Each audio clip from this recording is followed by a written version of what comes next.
Hey folks, I saw a documentary this weekend called Dawg Fight, and it's a really dark, kind of depressing documentary about backyard fighting in West Perrine, Florida, which is south of Miami, kind of in South Florida.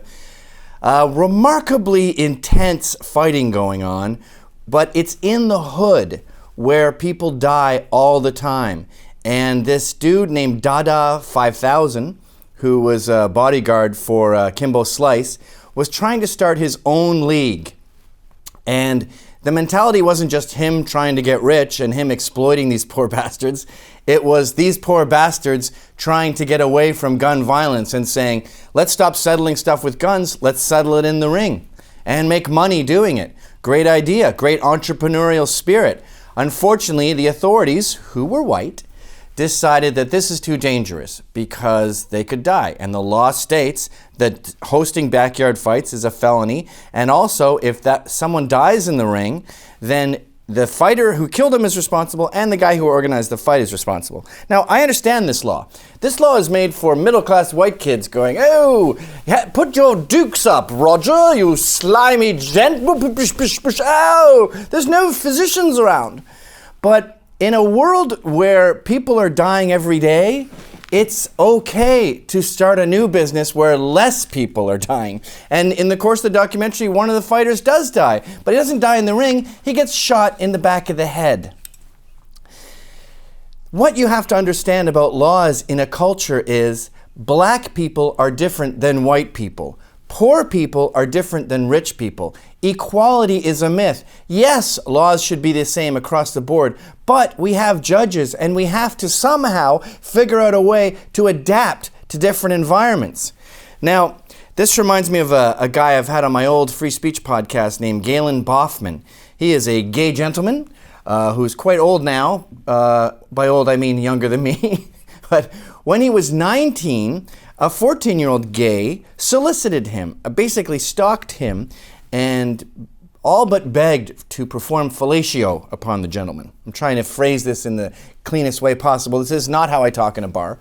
And my people, males, are not great at refusing those things. If we were driving a school bus and a mom came over and suggested it with all the kids screaming and we were headed towards a cliff, it would take some elbowing to say no. Anyway, he didn't say no. He broke down and was charged as a sex offender. That was considered pedophilia. These laws that were made for retaining a young girl's chastity are now being applied to young gay teens. He barely escaped a life sentence, and he ended up with 9 years in prison. Now, he kept appealing the sentence, and the problem with that is when you are going to trial, you have to go to solitary because they don't want bruises on your face. So he spent about half his sentence in solitary, 4.5 years in solitary confinement for fellatio from a gay teen to a gay teen. No chastity was violated. This gay teen went on to have an incredibly elaborate sex life, but he was racked with guilt, and I would say suicidal, over what he had done to his crush, his high school crush. Gays are different than straights. Which brings us to a recent ruling on a teacher in Florida. Jennifer Fitcher just got 22 years for raping 3 high school boys that were 17.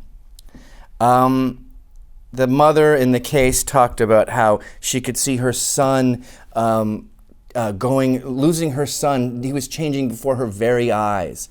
And it reminds me of all these other cases where we talk about the horrific violation of innocence that happens with young girls. And then they just flip it over to boys. And you go, I remember being 17.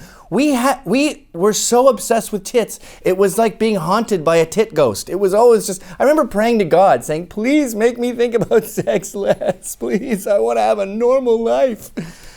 And this woman gets 22 years for that? Now, she should have been fired, and I got it. If I was her dad, a dad of one of these boys, I don't know, I might be mad. I feel like I would want to high five the other dads. I'm sorry for having that feeling, but if it was young girls, I would want to murder the teacher with my bare hands. But when I think of the roles reversed, I don't feel this. I feel more of a this shape. And the same with Galen Bothman. I wouldn't be dancing in the streets if my gay son was with a 19-year-old. I'd want to beat the guy up, maybe hospitalize him. And I've said this to Galen, and he sort of goes, well, beats 9 years.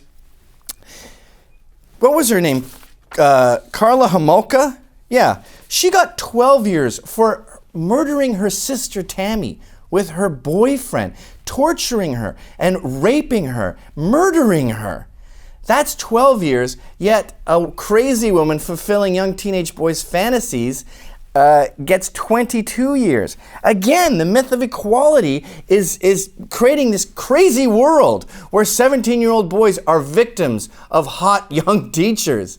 Men are different than women, okay? Laws should be the same, I understand that, but let's have some reality checks here, because when we enforce this myth of equality, we inevitably end up hurting the people we purport to help.